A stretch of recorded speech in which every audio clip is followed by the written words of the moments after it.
quero dar ou saudar a todos com a graça e com a paz do nosso Senhor Jesus Cristo. Sejam todos muito, mas muito bem-vindos nessa noite.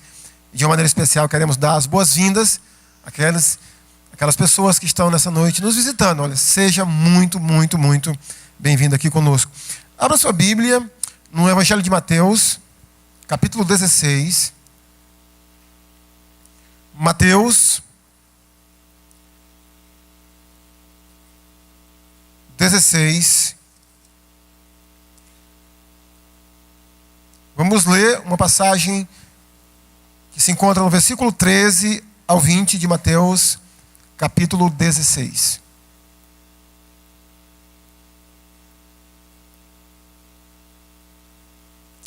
Mateus, capítulo 16, versículo 13 ao 20. Diz assim, então, a palavra do Senhor. Indo Jesus para os lados de Cesareia de Filipe, perguntou a seus discípulos: quem diz o povo ser o Filho do Homem? E eles responderam: uns dizem João Batista, outros Elias e outros Jeremias ou algum dos profetas. Mas vós, continuou ele, quem dizeis que eu sou? Respondendo Simão Pedro, disse: Tu és o Cristo, o Filho do Deus vivo. Tu és o Cristo, o Filho do Deus vivo. Então Jesus lhe afirmou: Bem-aventurado és, Simão Bar-Jonas, porque não foi carne e sangue que tu revelaram, mas meu Pai que está nos céus.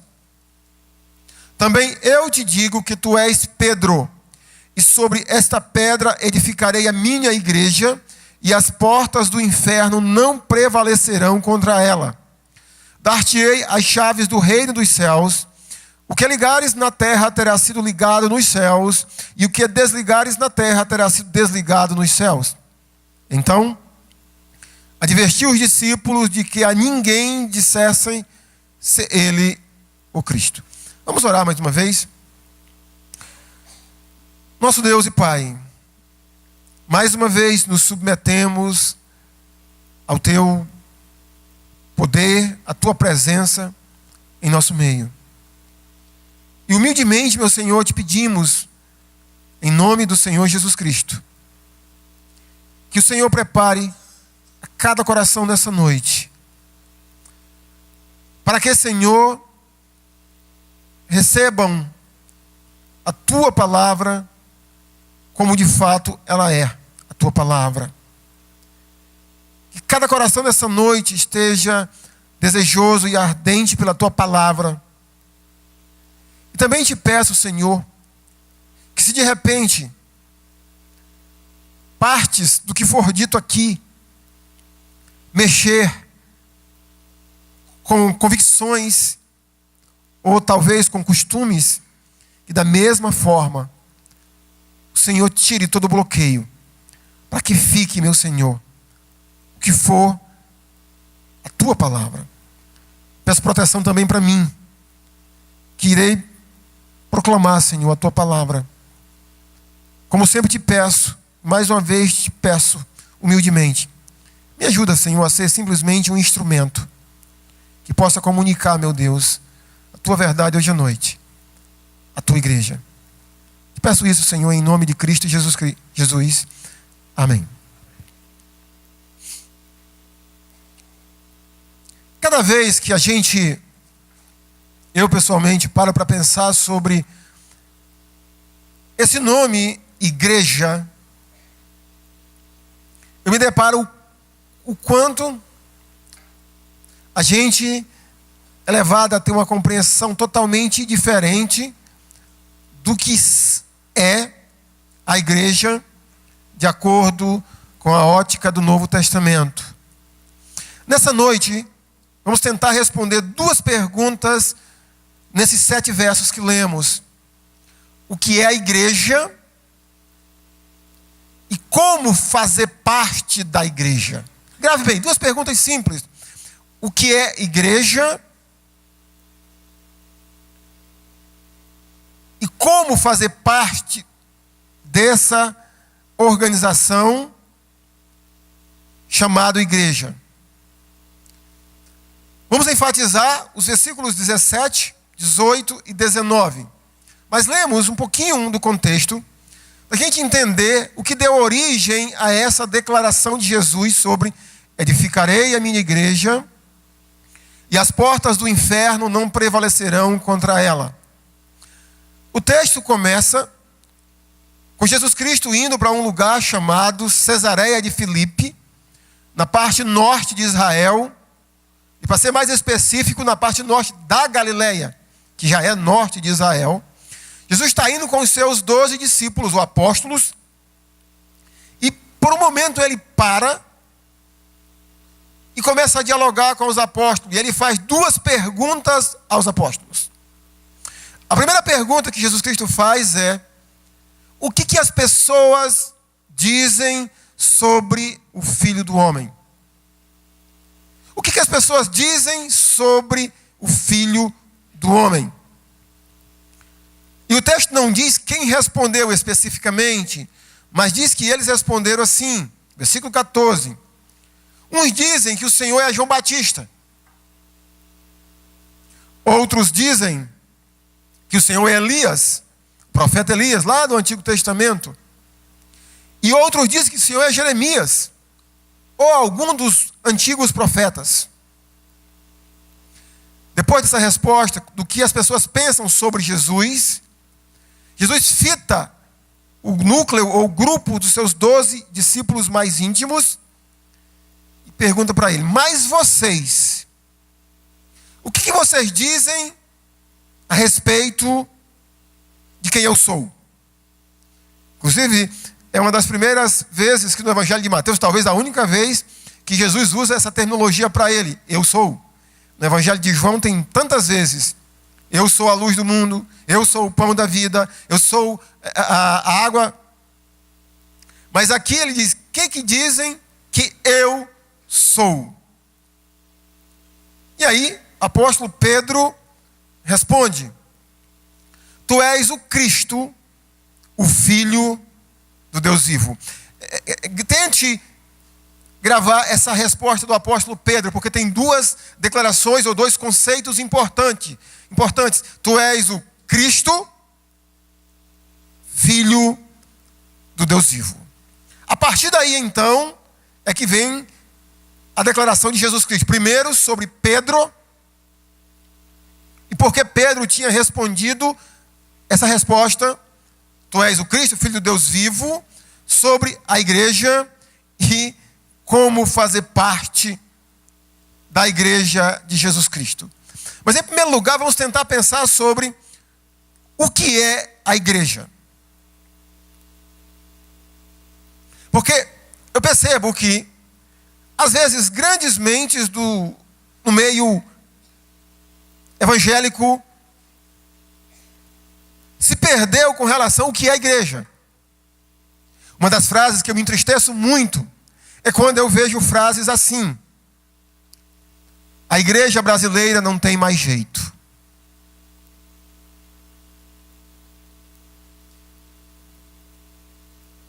Porque essa pessoa que fala isso, ele está fugindo do conceito de igreja do Novo Testamento.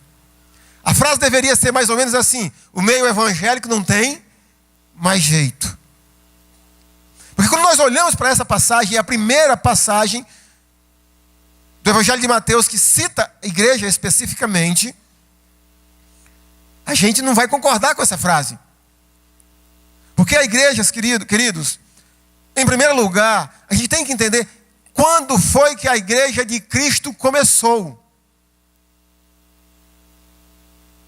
A igreja de Cristo começou, segundo ele, olhando para o versículo 18, começou com ele, quando ele diz: tu és Pedro, e sobre esta pedra edificarei a minha igreja.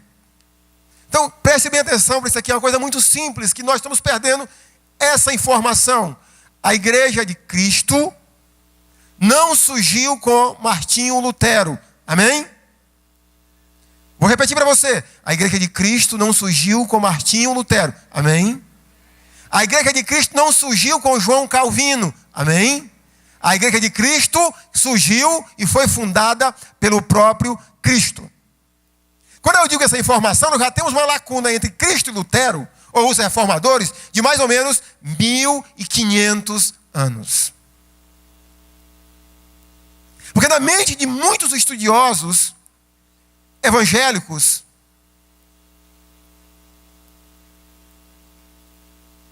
nós devemos tudo aos reformadores. Foram homens importantes. Deixa eu dizer uma coisa para você. A igreja de Cristo não deve nada a nenhum reformador ou nenhum outro homem. A igreja de Cristo deve tudo ao próprio Cristo.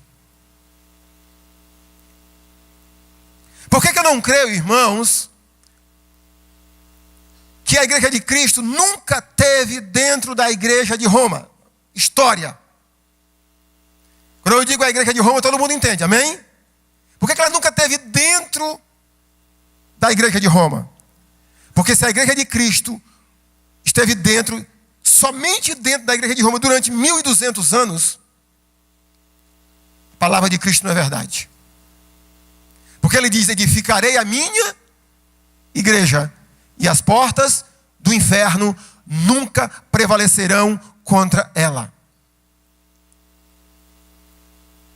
Se você estudar um pouquinho de história, ou talvez não precise estudar muito de história, basta assistir filmes como o Feitiço de Áquila. Quantos já assistiram esse filme? É um pouco antigo. Se você assistir filmes como o Feitiço de Áquila, você vai dizer: se a igreja de Cristo foi isso, a palavra de Cristo mentiu. Ela nunca teve lá dentro. Porque se ela teve lá dentro, ela deixou por 1200 anos de pregar o evangelho.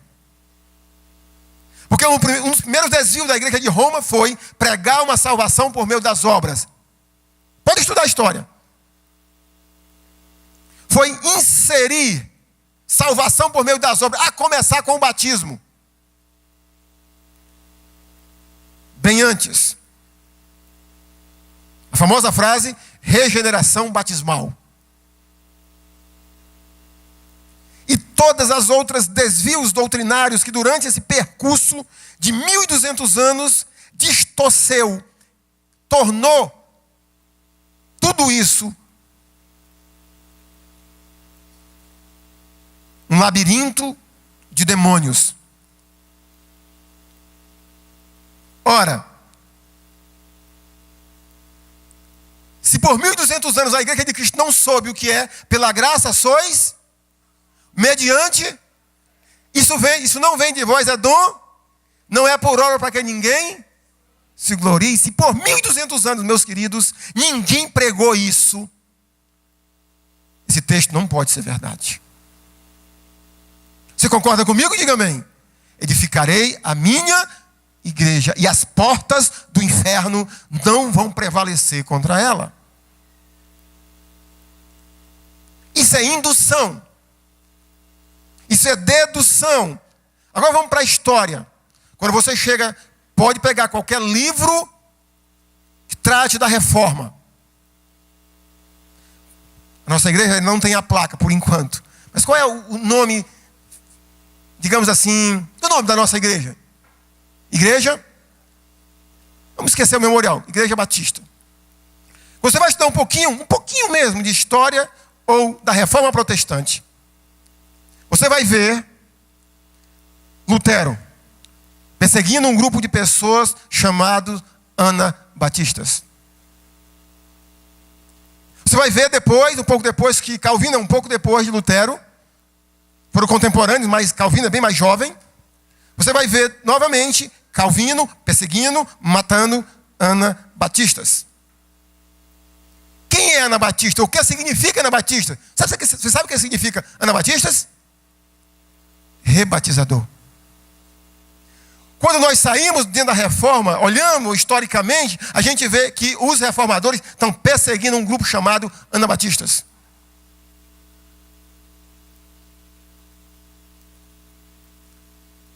Igreja Batista Memorial, nós não somos protestantes. Protestante é quem saiu de dentro da igreja de Roma.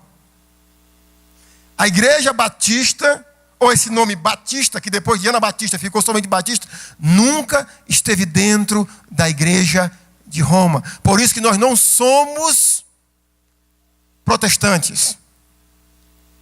Estude história e você vai ver que nunca saiu, quem saiu de dentro de Roma foi a igreja luterana, a igreja de Calvino, a igreja anglicana e depois outras ramificações dessas denominações, mas a igreja, ou os anabatistas, nunca saíram de dentro da igreja de Roma. Salvação por graça foi pregada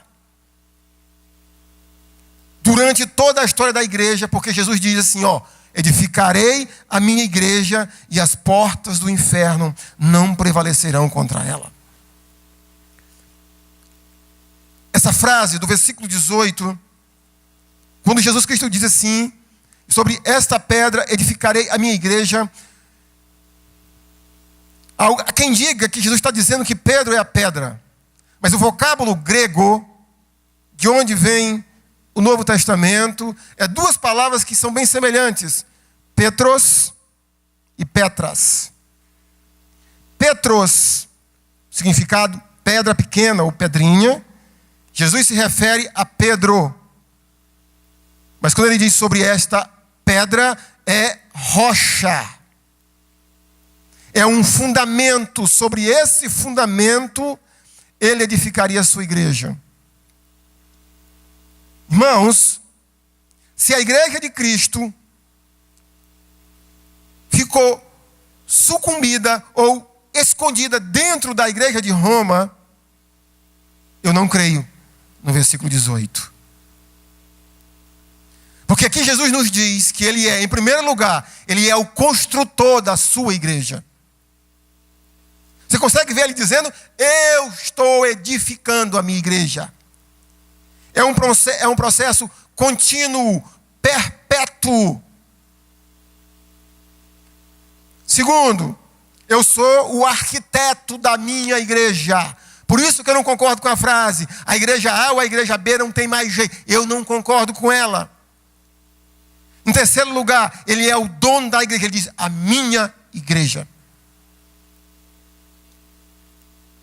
Em quarto lugar, ele é o Senhor da sua igreja. Se você tem dúvida de entender o que é a igreja de Cristo, vou lhe dar dois exemplos para você tentar entender o que é a igreja de Cristo e evangélicos. Um texto do Antigo Testamento, aquele lá do profeta Elias, quando Jezabel disse que vai matar ele, mas Jezabel, mulher de Acabe, e Elias clama ao Senhor em depressão e diz assim, Senhor, só eu fiquei, só eu que adoro o teu nome.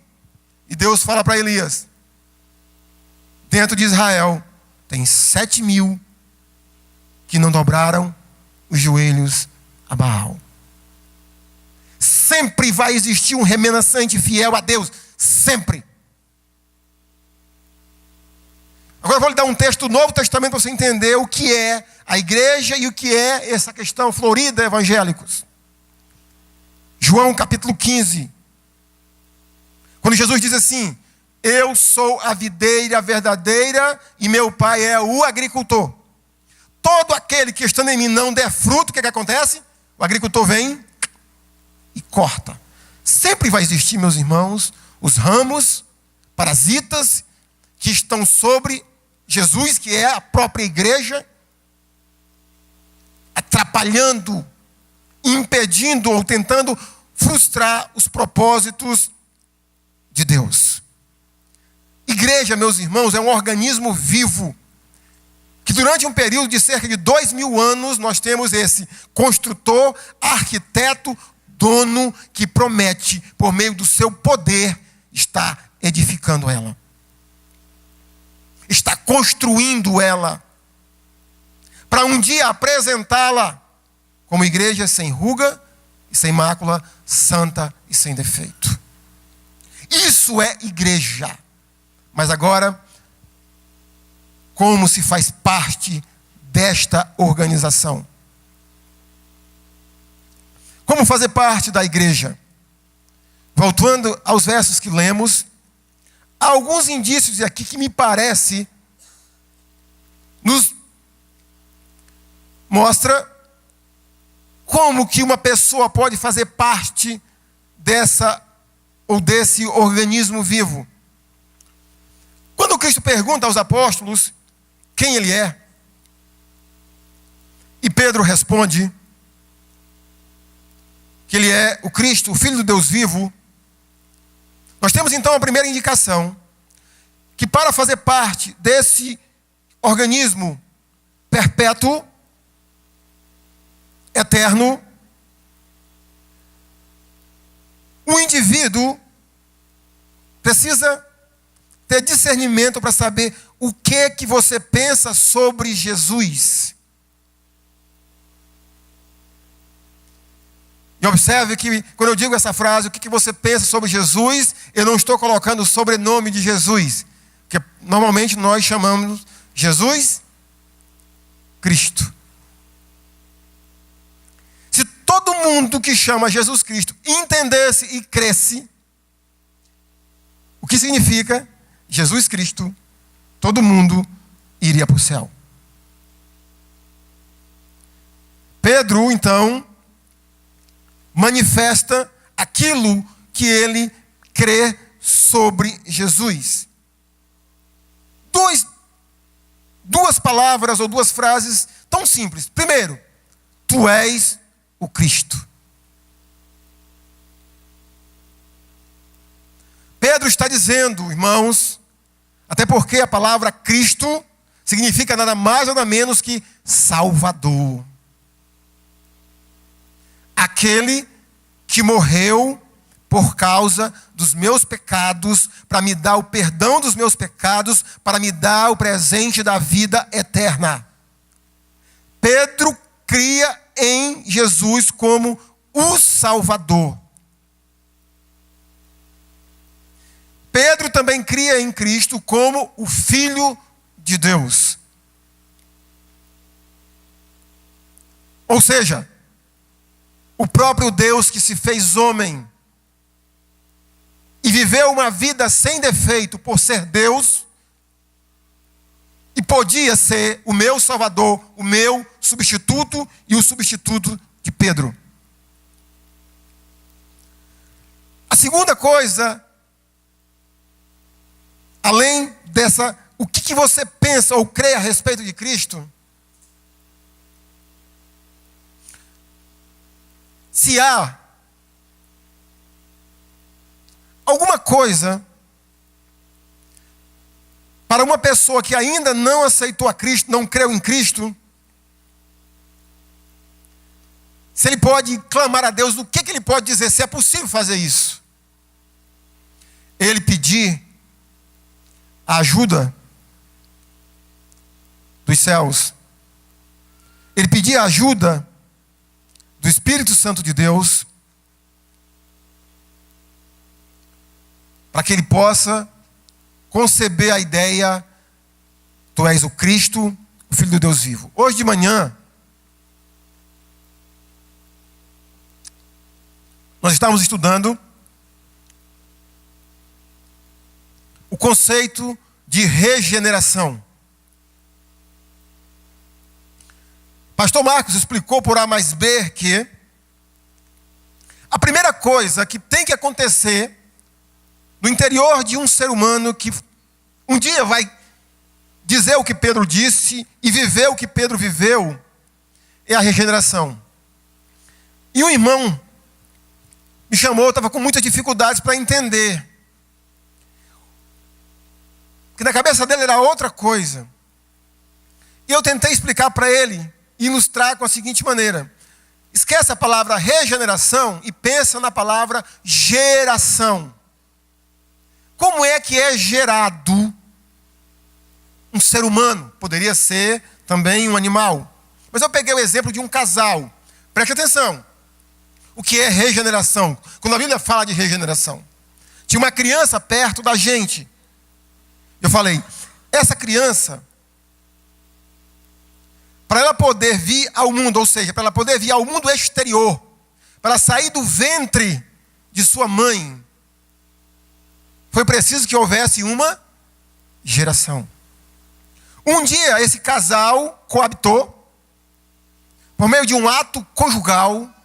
Esse casal, um homem e uma mulher, forneceram 2 células, um espermatozoide e um óvulo.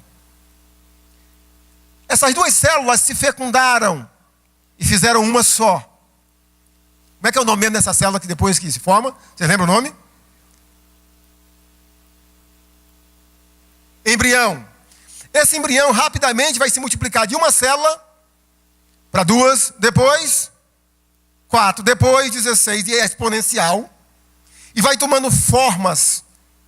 Eu não lembro agora exatamente com quantos meses ele vai estar com as formas de um ser humano como eu e você. O ponto é que quando esta criança nasce, ou seja, sai do ventre e vem, para que ela pudesse chorar e dizer, existe uma criança, um ser humano, houve um ato 9 meses e dias atrás, para que ela pudesse vir. Para Pedro poder falar o que falou, foi preciso que houvesse esse ato no íntimo de Pedro, porque Jesus disse para ele assim.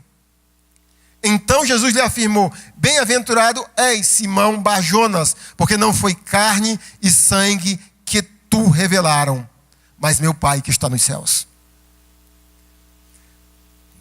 Essa concepção que se tem de Cristo não é por meio da capacidade humana, não é por meio da inteligência humana.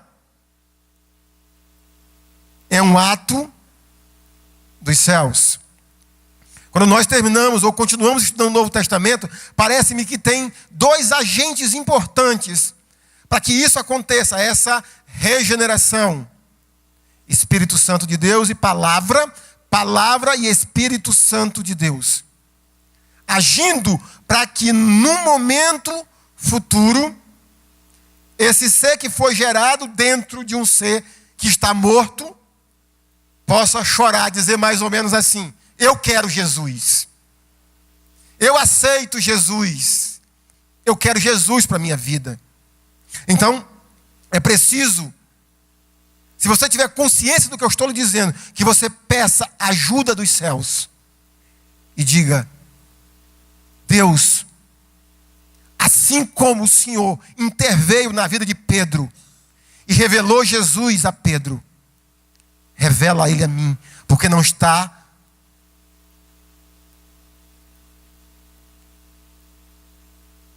somente ou unicamente por meio da capacidade humana. Em terceiro lugar, é preciso que a gente entenda a realidade da igreja. Esse verso, quando eu lia até algum tempo atrás, eu entendi assim, ó. A igreja é um bichinho acuado, medroso, desconfiado, sendo atacado pelo inferno. Olha lá o verso.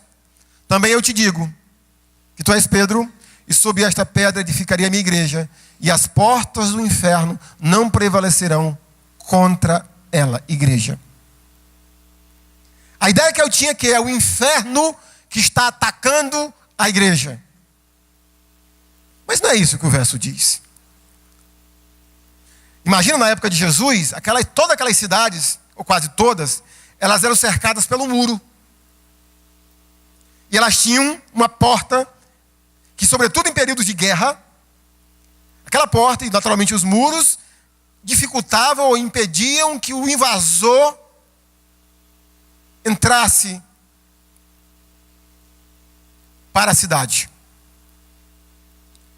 Perceba que Jesus diz que as portas do inferno não prevalecerão contra a igreja. Não é a igreja que está atacando, não é o inferno que está atacando a igreja. É o contrário disso. É a igreja que está atacando o inferno. Vocês já assistiram o filme Troia? É exatamente aquela ideia. Troia está dentro da cidade. Troia é o inferno, nesse vocábulo de Jesus. A igreja seria os exércitos invasores que estão vindo com Aquiles para entrar dentro de Troia. Uma outra coisa interessante, meus irmãos, é a ideia que temos sobre o inferno e sobre o céu. Em linhas gerais, nós pensamos sobre o céu e o inferno assim, ó. E a Bíblia também ensina assim. O inferno é o lugar de punição de todas as pessoas que não creram em Jesus como o Cristo, o Filho do Deus vivo. E essa punição será ou começará quando essas pessoas morrerem fisicamente. O céu é um lugar para onde vai as pessoas que receberam esse Jesus como o Cristo, o Filho de Deus vivo. Mas só irão para lá depois que morrerem fisicamente.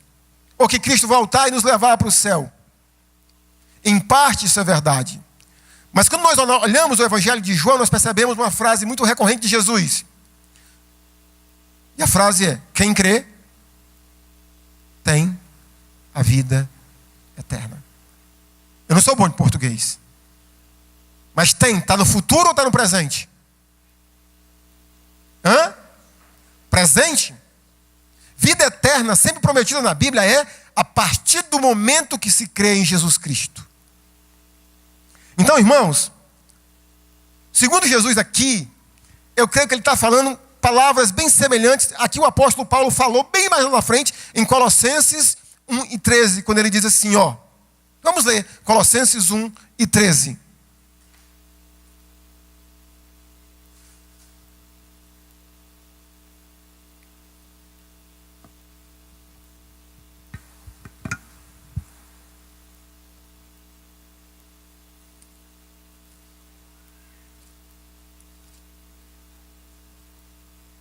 Colossenses 1:13. Falando da pessoa de Deus Pai, o apóstolo diz assim: Ele, Deus Pai, nos libertou do império das trevas e nos transportou para o reino do Filho do seu amor. Esse mundo, meus irmãos, tem dois reinos espirituais. O império das trevas, ou aqui nas palavras de Jesus, o inferno. E o reino do Filho ou de Jesus Cristo, representado aqui pela igreja. Quando a igreja ataca as portas do inferno e que pessoas se rendem a Jesus Cristo, está havendo esse resgate ou esse transporte, na linguagem de Paulo, de um reino para outro. Mas como é, meus queridos, que isso acontece? O versículo 19 diz assim: Jesus Cristo falando: dar-te-ei as chaves do reino dos céus. O que ligares na terra terá sido ligado nos céus, e o que desligares na terra terá sido desligado nos céus. Perceba que de igreja, a frase que aparece em seguida nas palavras de Jesus é igreja como se fosse semelhante ou igual a reino dos céus. E o meio pelo qual um indivíduo pode sair do inferno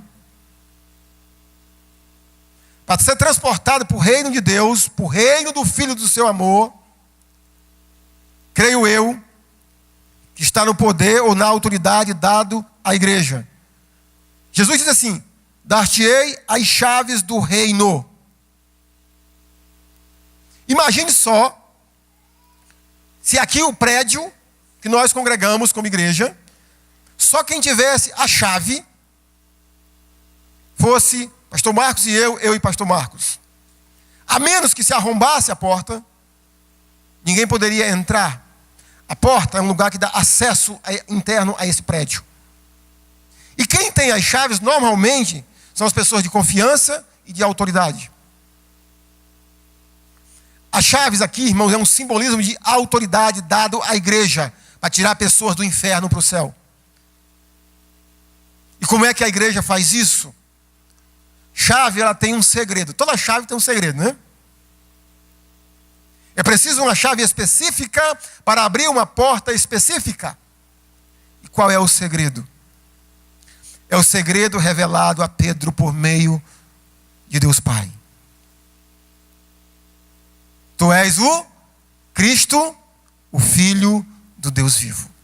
Somente a igreja de Cristo, meus irmãos, conhece esse segredo. Somente a igreja de Cristo conhece o segredo que pela graça sois salvos mediante a fé. E isso não vem de nós, é um dom de Deus. Somente a igreja de Cristo, somente as pessoas que nasceram de novo, somente as pessoas que estão sendo colocadas como pedras vivas nesse edifício chamado igreja, é que podem pregar esta palavra para que outras pessoas ouçam e sejam transportadas do império das trevas ou do inferno para o reino de Jesus Cristo, igreja, reino dos céus. E Jesus Cristo, então, nos dá essa autoridade. Mas lembra, eu gosto de filmes de super-herói, que normalmente em filmes de super-herói tem sempre uma frase muito emblemática de peso. Se não me engano, no filme do Homem-Aranha, aquele Homem-Aranha anterior, o tio dele fala para ele que quando se tem grandes poderes, se tem grandes responsabilidades. Somente a igreja de Cristo tem esse poder de ligar a terra com os céus, de tirar a pessoa das garras de Satanás e trazer para Jesus Cristo. Somente nós. E esse poder nos dado para fazer quando nós pregamos o Evangelho. Quando nós dizemos às pessoas que Cristo é o Filho de Deus vivo, que Ele é o substituto perfeito, que Ele morreu naquela cruz para perdoar os nossos pecados, e aquela pessoa que se render a Cristo, ele tem o presente da vida eterna. Por outro lado, para as pessoas que estão do lado de lá, no império das trevas ou no inferno,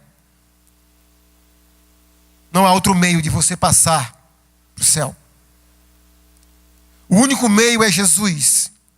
E quando novamente eu leio o versículo 19, dar-te-ei as chaves do reino dos céus, e o que ligares na terra terá sido ligado nos céus, e o que desligares na terra terá sido desligado nos céus. Meus queridos, entenda. Jesus Cristo falou em linguagem bem mais simples no Evangelho de João. Eu sou o caminho, a verdade e a vida. E ninguém vem ao Pai senão por Jesus. Igreja, isso é o que somos. Nós somos um organismo vivo. Nós estamos sendo edificados dia após dia pelo nosso Senhor. E quando, irmãos, eu olho palavras de Jesus dizendo, eu estou edificando a minha igreja. Qualquer indivíduo que já se rendeu a Cristo, por maior que sejam os seus desafios, lutas contra o pecado, você entende? Você tem um Deus que está por você, com você, transformando você, porque na hora que Ele está transformando você, na hora que Ele está me transformando, Ele está edificando a sua igreja.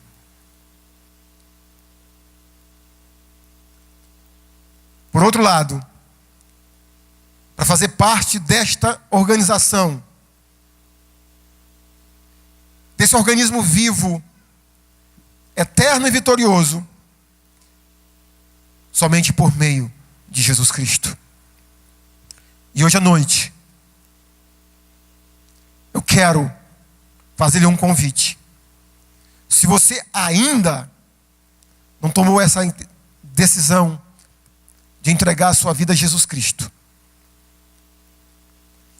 de clamar por Ele como seu Senhor e Salvador, de dizer, Senhor, eu me rendo a Ti, me tira de onde eu estou, me transporta para o Teu reino, me leva para a Tua igreja. E quando eu digo me leva para a Tua igreja, esqueça a denominação, esqueça prédio, olhe para a promessa da palavra de Deus, o que é a igreja, esse organismo vivo,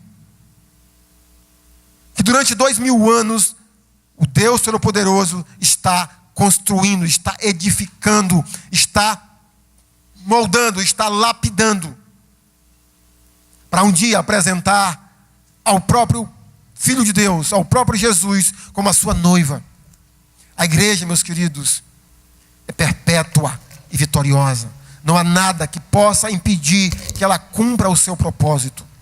Não há nada que possa impedir que ela seja o que o seu arquiteto, fundador, Senhor, projetou para que ela seja: perfeita, sem ruga e sem mácula. Amém? Então nessa noite, se você já faz parte desta igreja, eu não digo desta, eu digo desta igreja gloriosa de Cristo, celebre, viva isso. Mas se você ainda não tomou essa decisão, lembra, somente por meio de Cristo e da pregação do Evangelho. Eu quero convidar a todos a ficar de pé.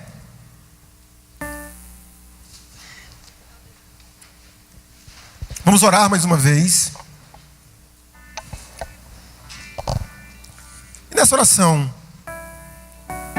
uma das coisas que podemos fazer pela igreja do Senhor, da qual muitos e muitos aqui fazem parte, é orar por ela. A Bíblia nos ensina. Podemos fazer também nesse momento, é orar para que o Senhor, por meio do seu Santo Espírito, arrebente as portas do inferno e liberte pessoas e transporte para o reino do Senhor Jesus Cristo. Vamos fazer isso agora nesse momento coletivamente. Nosso Deus e Pai, assim como Pedro, um dia o Senhor revelou dos céus que o teu Filho Jesus Cristo é o nosso Senhor, é o nosso Salvador, é o nosso Cordeiro de Deus que tira o pecado das nossas vidas, que por meio do seu sangue nos purifica e nos torna e nos deixa mais alvo do que a neve. Um dia, meu Senhor, tu abriste os nossos olhos para que pudéssemos ver, e te louvamos por isso, te agradecemos por isso, porque cremos, meu Senhor, por meio da tua palavra, que foi por um ato soberano do Senhor que nos trouxe da morte para a vida. Nos ajuda, meu Deus, a te louvarmos por esse grande feito em nossas vidas. Nos ajuda, meu Senhor, a contemplarmos a cada dia a beleza da tua salvação, do que tu fez em nossas vidas. Nós possamos, meu Senhor, contemplar e adorar o Senhor por isto. Mas também, meu Senhor, nos ajuda, como igreja do Senhor, a entendermos que temos essa grande autoridade de termos as chaves do reino dos céus. Que somente, meu Deus, por meio desta chave, nós podemos abrir a porta do reino dos céus para que pessoas possam entrar. E creio, meu Deus, que a maneira pela qual abrimos as portas do reino dos céus é quando nós pregamos Cristo, o Senhor, crucificado na cruz, como nosso Senhor e Salvador. Que a tua igreja cada vez mais desperte, viva o Evangelho, pregue o Evangelho no meio de um mundo tenebroso, de um mundo, meu Senhor, de uma cidade que se diz evangélica, mas que não compreende, meu Senhor, o que é o Evangelho. A tua igreja compreende, que ela possa proclamar o que é o Evangelho, para que outras pessoas, meu Deus, tomem essa decisão de tomarem ou de aceitarem Jesus Cristo como Senhor e Salvador de suas vidas. Salva vidas, meu Senhor, é o que te pedimos, em nome do Senhor Jesus. Amém.